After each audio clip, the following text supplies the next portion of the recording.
मानस जी सनातन और भारतीय संस्कृति के व्याख्यान का ग्रंथ है। कल भी इस पे कुछ प्रकाश डाला गया था।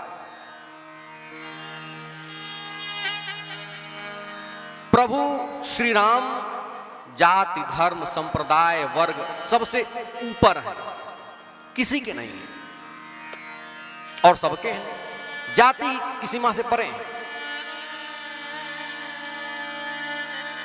यह सनातन धर्म,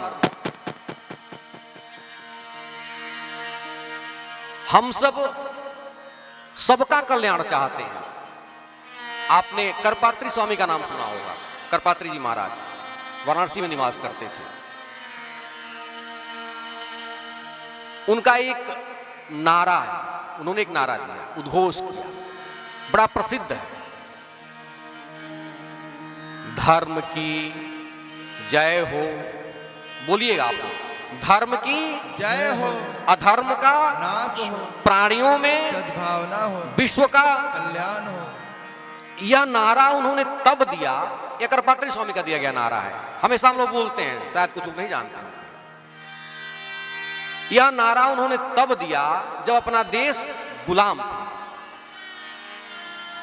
फिर भी उन्होंने यह नारा दिया कि विश्व का कल्याण हो, केवल हमारा कल्याण हो, भारत का कल्याण हो नहीं, विश्व का कल्याण हो। यही सनातन की उत्कृष्टता है।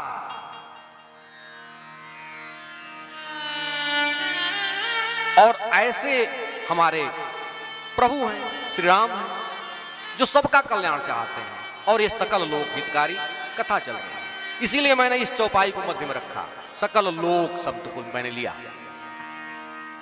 विश्व का कल्याण।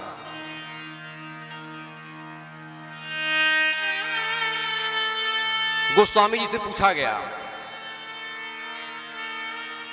कि भाई आप क्यों राम जी पर रीझ गए?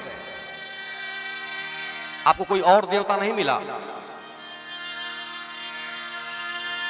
आपके राम जी में क्या विशेषता?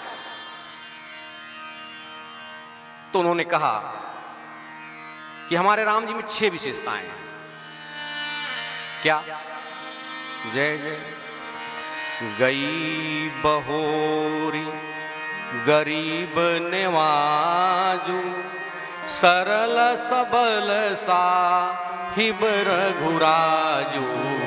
गई बहोरी गरीब निवाजू, सरल सबल साहिब रघुराजू। गई बहोरी गरीब नेवाजू, सरल सबल साहिब रघुराजू।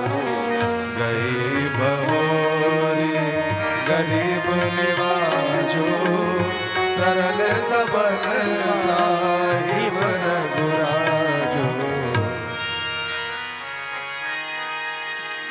गई बहोर, राम जी गई जो चला गया, बहोरी उसको लौटाने वाले, बहुराने वाले। गई बहोर। यह संसार अमीर नेवाज है, उसको पूछता है जिसके पास धन है। जिसके पास धन नहीं, कोई पद नहीं, उसकी संसार में कोई पूछ नहीं है। तो यह संसार अमीर नेवाज है और राम जी गरीब नेवाज है। गई बहोरी गरीब नेवाजू, सरल सबल साहिब रघुराजू। गरीब निवाजू, सरल सबल साहिब रघुराजू। अच्छा, तो दूसरी विशेषता यह हो गई कि वह गरीब नेवाज है और सरल है।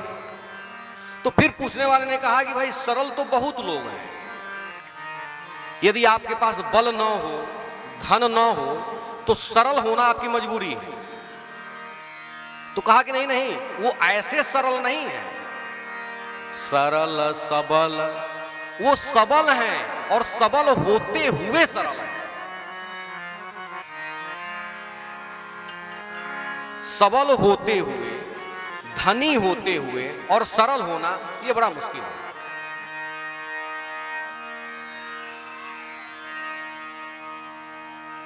और सरल सबल साहिब हैं, साहब हैं। जब साहबी आ जाती है, मैं भी साहब हूं, इस मन से हटने के बाद मैं भी साहब हूं, हमको भी साहबी कहा जाता है। और मैं साहबों के बीच में ही रहता हूं, दिन रात बड़े बड़े साहबों के बीच में रहता हूं, जहां सामान्य आदमी नहीं पहुंच पाता, अपॉइंटमेंट लेना पड़ता है। तो जब साहबी आती है तो सरलता चली जाती है। मैं आपको बताऊं, मुझे इतना अनुभव है कि जब मैं अफसर बना तो अपने से 1-2 ग्रेड अफसरों को मैं प्रणाम करता था तो लोग प्रणाम का उत्तर नहीं देते थे। इस तरह का अभिमान आ जाता है साहब बनने के पश्चात। लेकिन राम जी साहब होते हुए भी सरल है। सरल सबल साहिब रघुराजू, सबल साहिब रघुराजू, गई बहोरी गरीब निवाज। साहिब रघुराजो, गई बहोरी गरीब निवाजो। और रघुराज है, साहब से भी ऊपर राजा है। सबल, उससे ऊपर साहब और उससे ऊपर राजा, फिर भी सरल है। तो कहा गोस्वामी जी ने कि कोई और हो तो बता दीजिए आप। पूछने वाले ने भाई कहा कि और भी तो देवता हैं, उनमें देख लीजिए ये सब गुण। तो गोस्वामी चरण ने कहा कि भाई हमने बहुत देवताओं को देखा, कोई और इनके जैसा हो, राम जी जैसा।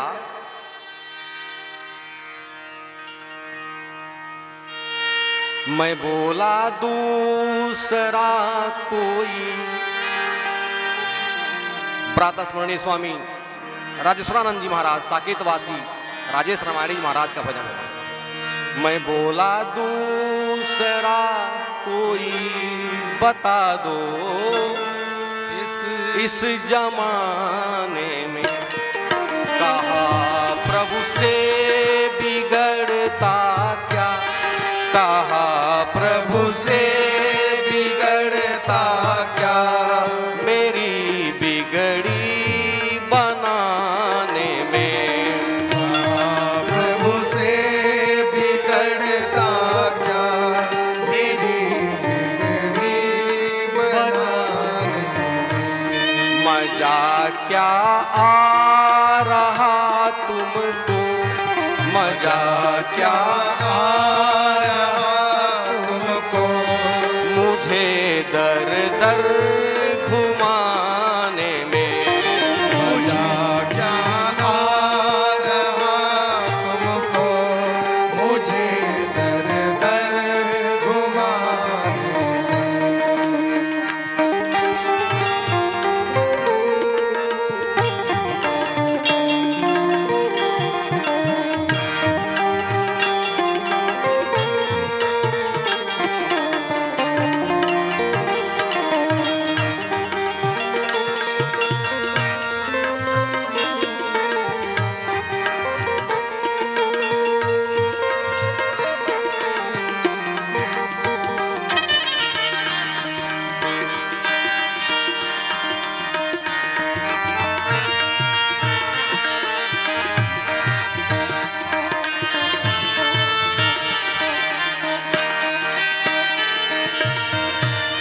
वे बोले क्यों मेरे पीछे पड़ा तू रोज रहता है। वे बोले क्यों मेरे पीछे पड़ा तू रोज रहता है। देखिए, प्रभु ने कहा कि मेरे ही पीछे तू पड़ा हुआ है, तुमने पूरी रामचरितमानस की रचना कर दी विनय पति का, तुम्हारा मन ही नहीं भर रहा है, राम राम राम किए जा रहा है। वे बोले क्यों मेरे पीछे बड़ा तू रोज रहता है। वे बोले क्यों मेरे पीछे पड़ा तू रोज रहता है। बड़ा तू रोज रहता है। पड़ा तू रोज रहता है। मैं बोला दूसरा कोई, मैं बोला दूसरा कोई बता दो फिर जमाने में। होगा दूसरा कोई बता दो इस जमाने में। कहा प्रभु से बिगड़ता क्या मेरी बिगड़ी बनाने में। कहा प्रभु से बिगड़ता क्या मेरी बिगड़ी बनाने में।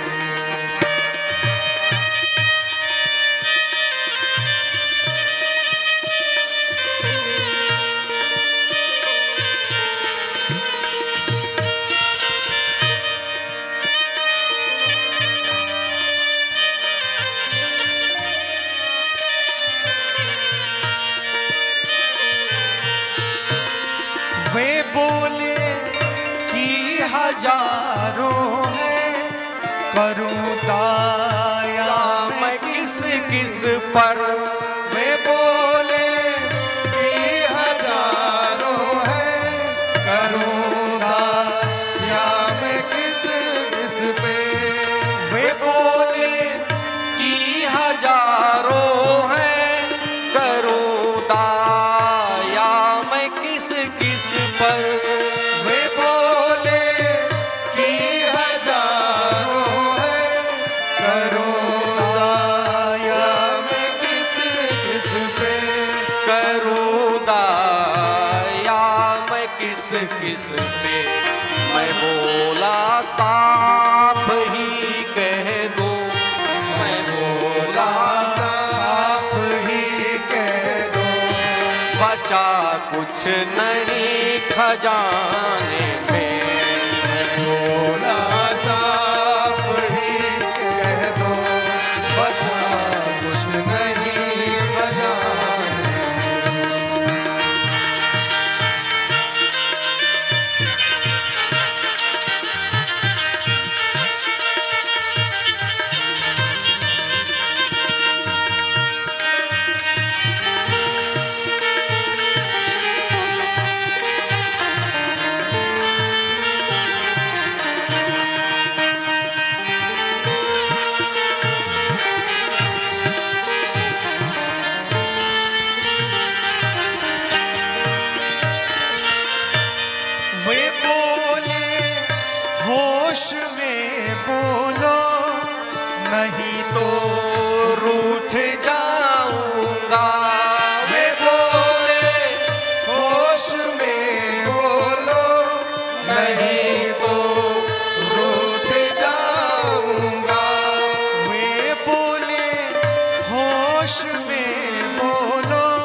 समय नहीं तो पूरा भजन सुनाता, विलंब हो गया है।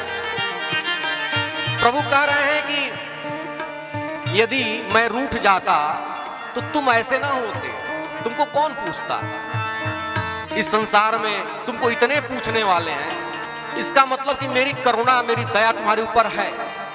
अंतिम बात, वे बोले करुणा दया ना होती तो जन राजेश ना होते। वे बोले करुणा दया ना होती तो राजेश ना होते, तो जन राजेश ना होते। मैं बोला हर्ष फिर क्या है, मैं बोला हर्ष फिर क्या है, मुझे मुख छवि दिखाने में। बोला हर्ष फिर क्या है, मुझे जब छवि दिखाने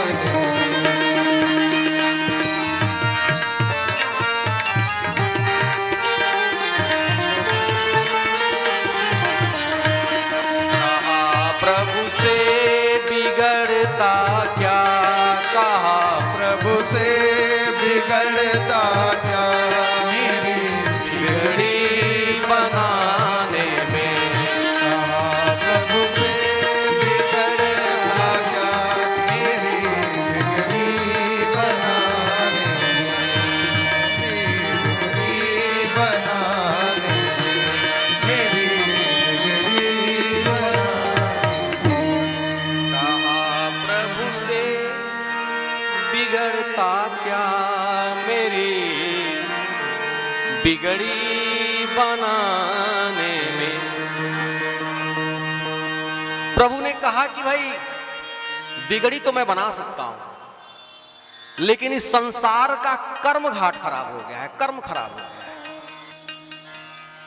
और कर्म खराब हो गया है, इसीलिए पूज्यपाद गोस्वामी चरण अपनी कथा का प्रारंभ, कल मैंने आपको बताया था, यह श्री रामचरितमानस एक मान सरोवर है, एक सरोवर है जिसके 4 घाट हैं, ज्ञान घाट, उपासना घाट, कर्म घाट और शरणागति घाट। तो जो दक्षिण घाट है, प्रयाग घाट, जहां याज्ञवल्क्य जी भारद्वाज जी को कथा सुना रहे हैं, तो कथा का प्रारंभ पूज्यपाद गोस्वामी तुलसीदास जी महाराज कर्म घाट से कर रहे हैं। क्यों कर्म घाट से कर रहे हैं? अपने बैठे हैं पूरब में शरणागति घाट पर, वहां से कर देते। संकेत है कि हमारा कर्म खराब हो गया है। यह कथा कर्म को ठीक करने की कथा है। हमारा कर्म ठीक होना चाहिए। आपका कर्म ही यह बताता है कि आप पूज्य होंगे या आपको यह संसार तिरस्कृत करेगा। आप पुरस्कृत होंगे कि आप तिरस्कृत होंगे, यह हमारा कर्म निर्धारित करता है। मानस जी में 2 पात्र हैं। एक पात्र बहुत ऊंचे स्थान पर बैठा हुआ है, परंतु उसका कर्म ऐसा है कि प्रति वर्ष यह संसार आज तक उसका पुतला फूंकता है, रावण। क्यों? कि वह निकृष्ट कर्म करता है। पर नारी का अपहरण, इससे बड़ा निकृष्ट कर्म कौन सा है? और दूसरा वहीं एक निकृष्ट योनि में पैदा हुआ पात्र है, गिद्धराज जटायु। उनका कर्म इतना ऊंचा हो जाता है कि वह मां जानकी के रूप में भारतीय संस्कृति की रक्षा करते हैं और उनके लिए अपना प्राण दे देते हैं रावण के हाथों। तो प्रभु श्री राम उनको अपनी गोद में उठा लेते हैं। एक का कर्म ऐसा हो जाता है कि उसके कुल में उसके लिए कोई रोने वाला नहीं है। रहा न को कुल रोवन हारा, मंदोदरी कह रही है। और यहां भगवान रो रहे हैं, किसके लिए? एक गिद्ध के लिए। गिद्ध अधम खग, पक्षियों में भी वो अधम पक्षी है, आमिष भोगी। कर्म अच्छा होना चाहिए। विस्तार नहीं कर पा रहा हूं, समय कमी है, हमको विवाह तक पहुंचना है। तो हमारा कर्म ठीक होना चाहिए। इसलिए कर्म घाट से कथा का प्रारंभ किया है। एक बार कुंभ लगा प्रयाग में, तो जब कुंभ लगता है तो वहां सब आते हैं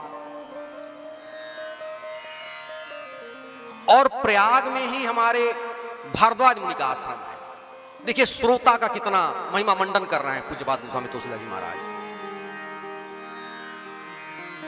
भारद्वाज मुनि बसहि प्रयागा, भारद्वाज मुनि बसहि प्रयागा, तिनहि राम पद अति अनुरागा।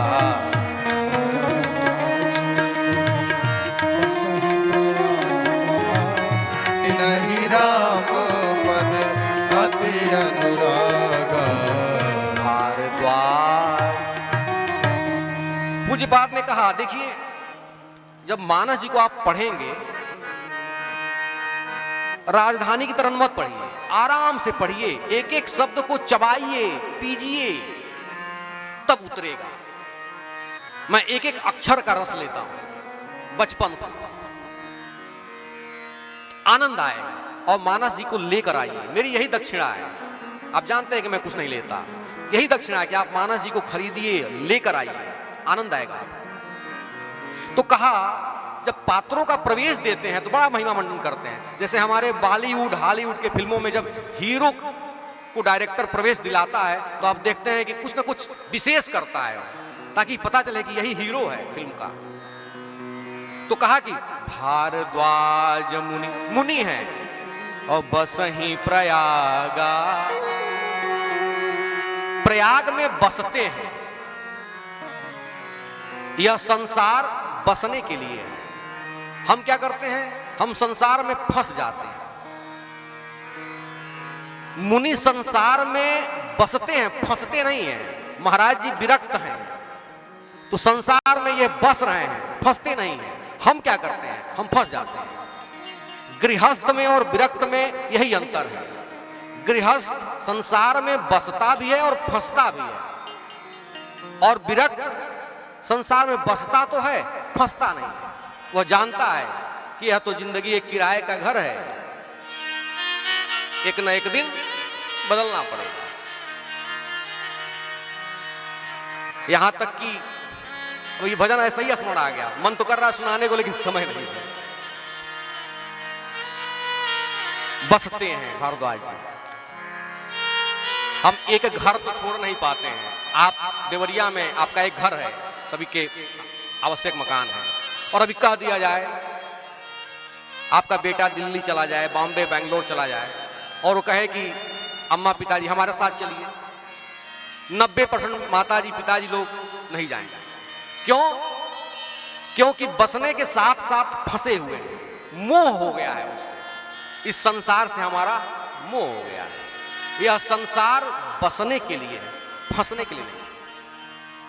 भारद्वाज मुनि बसहि प्रयागा, तिनहि राम पद अति अनुरागा। भारद्वाज मुनि बसहि प्रयागा, तिनहि राम पद अति अनुरागा।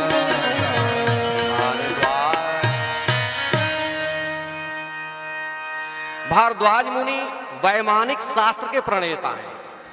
एरोप्लेन बनाने की विधि उन्होंने लिखा। तब सोचिए, हमारे ग्रंथों को हमसे वेस्ट ने चुराया और उसको अपना बना करके अपना नाम दिया। सुजीत जी जनौषधि चलाते हैं, मेडिकल स्टोर पे आप देखिए तो लिखा रहता है मेड बाई, मैन्युफैक्चर्ड बाई और मार्केटेड बाई, यानी कि बनाता कोई और है और बेचता कोई और है। तो नाम जो बेचता है उसका आ जाता है। ज्ञान हमारा था, इसको लेकर पश्चिम ने चुराया, उस पर अपना लेबल लगाया और बेच दिया। बड़ी चर्चा करें तो भारद्वाज ऋषि हैं, कुंभ लगा, सब आए, देव धनुज देवता भी आए, राक्षस भी आए। अब प्रश्न है कि उन्होंने कहा बाबा ने कि माघ मकर गत रवि जब होई तीरथ पति आव सब कोई, माघ मकर गत रवि जब होई तीरथ पति आव सब कोई। कौन कौन? तो देव दनुज, देवता भी दनुज भी, दनुज माने राक्षस। तो यही प्रश्न है कि स्नान करने के लिए, पुण्य कमाने के लिए देवता आए, मुनि संत आए, गृहस्थ आए, विरक्त आए, राक्षसों का क्या काम? तो उत्तर यह है कि तीर्थों में केवल पुण्य करने वाले ही थोड़े आते हैं, तीर्थों में पाप करने वाले भी लोग आते हैं। भाई स्नान करके पुण्य कोई संत देवता कमाएगा तो पॉकेट कौन काटेगा, चप्पल कौन चुराएगा?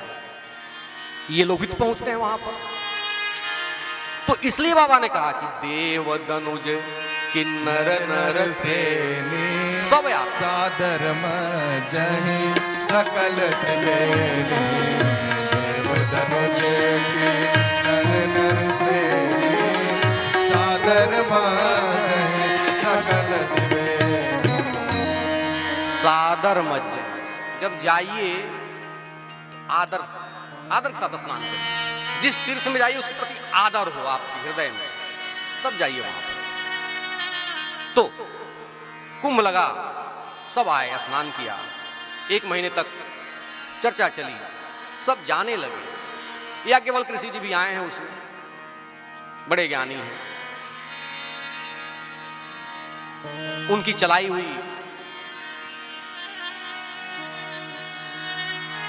उनका नियम जैसे मनुस्मृति है वैसे याज्ञवल्क्य स्मृति है, समान आदर है दोनों का, आज भी आदर है। तो भारद्वाज जी ने उनके चरणों को पकड़ा, रोका और कहा कि भाई कुछ संशय है मेरे मन में। तो पूछा है याज्ञवल्क्य जी ने कि क्या संशय है? तो उन्होंने कहा कि भाई मैं राम जी के बारे में जानना चाहता हूं।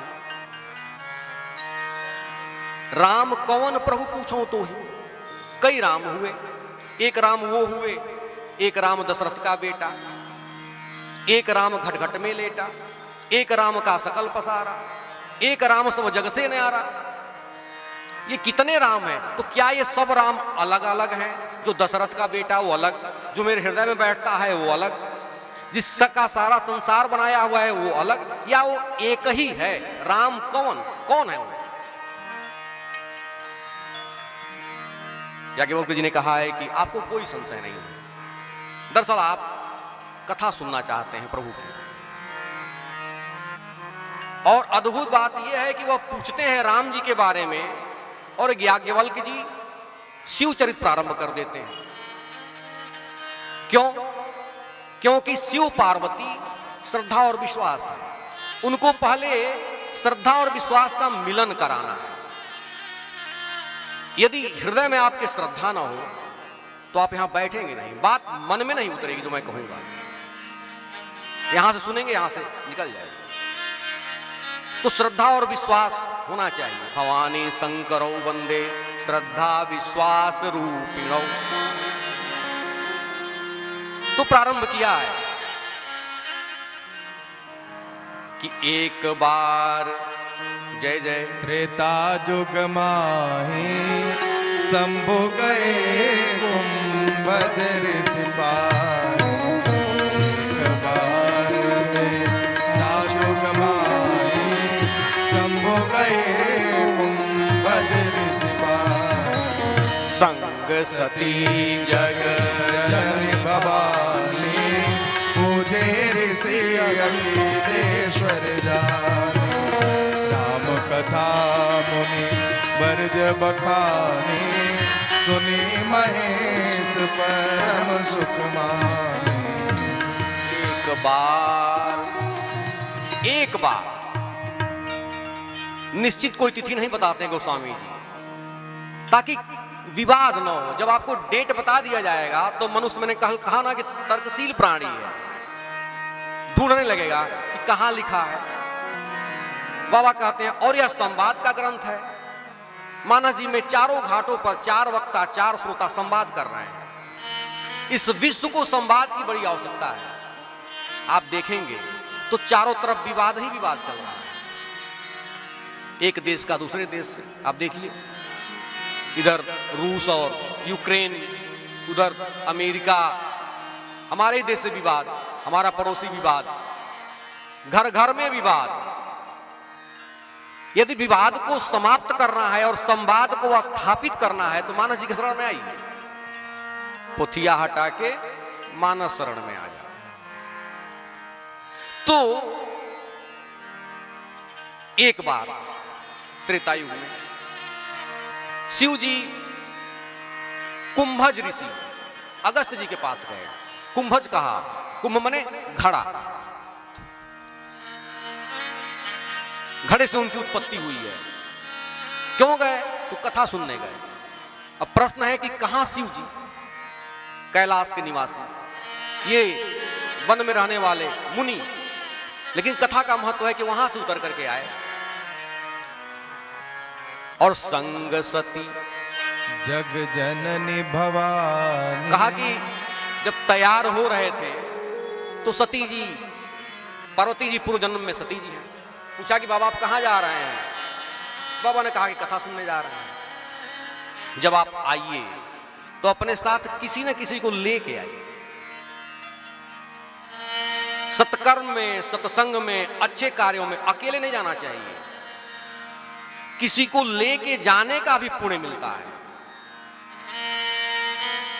देवी आप भी चलिए, मन तो नहीं है लेकिन पति की आज्ञा है, मना कैसे करें?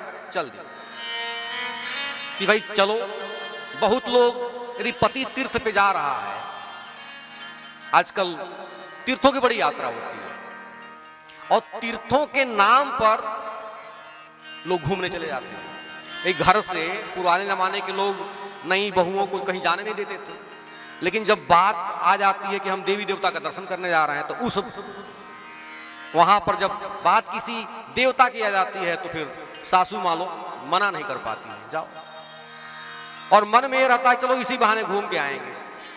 सती जी ने यही सोचा कि जब तक ये कथा सुनेंगे तब तक हम वन घूमेंगे, बोटिंग करेंगे, नदी में घूमेंगे, सागर किनारे चले जाएंगे। इस भाव से हो गई। लेकिन चूंकि कथा सुनने जा रही हैं तो महिमा मंडन किया बाबा ने उनका।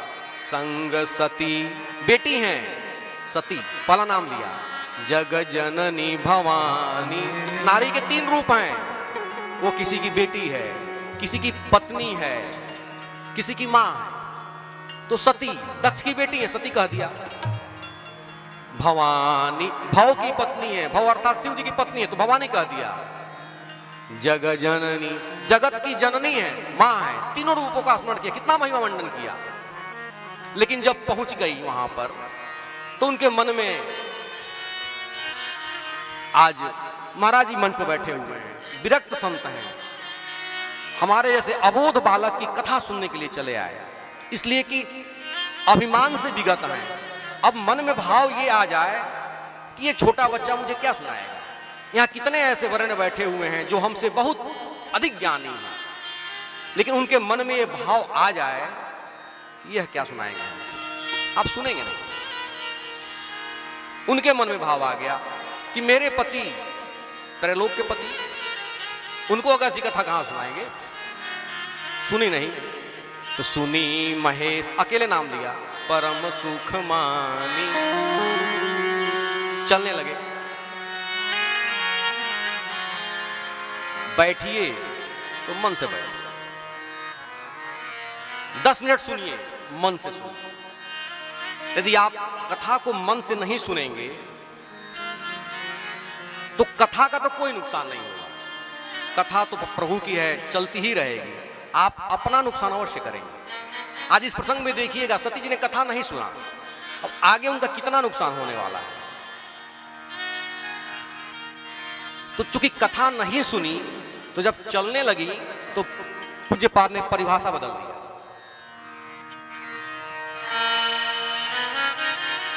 चलने से पहले शिव जी ने कहा है कि भाई आपने मुझे कथा सुनाया है तो आपको कुछ दक्षिणा देनी चाहिए। सामान्य श्रोता रुपया पैसा देता है, आजकल यही सबसे बड़ी दक्षिणा है। लेकिन शिव जी जैसा श्रोता अब वह भी पैसा ही दे। तो कहा कि भाई शिव जी राम भक्ति के, राम भजन के कस्टोडियन हैं, स्टोर मैनेजर हैं। हमारे स्टोर में रुपया पैसा, धन दौलत, अनाज भरा रहता है, उनके स्टोर में राम भक्ति भरी हुई है। तो ऋषि पूछी हरि भगति सुहाई, कई शंभु अधिकारी पाई। ऋषि पूछी हरि भगति सुहाई, कही शंभु अधिकारी पाई। ऋषि पूछी हरि भगति सुहाई, कही शंभु अधिकारी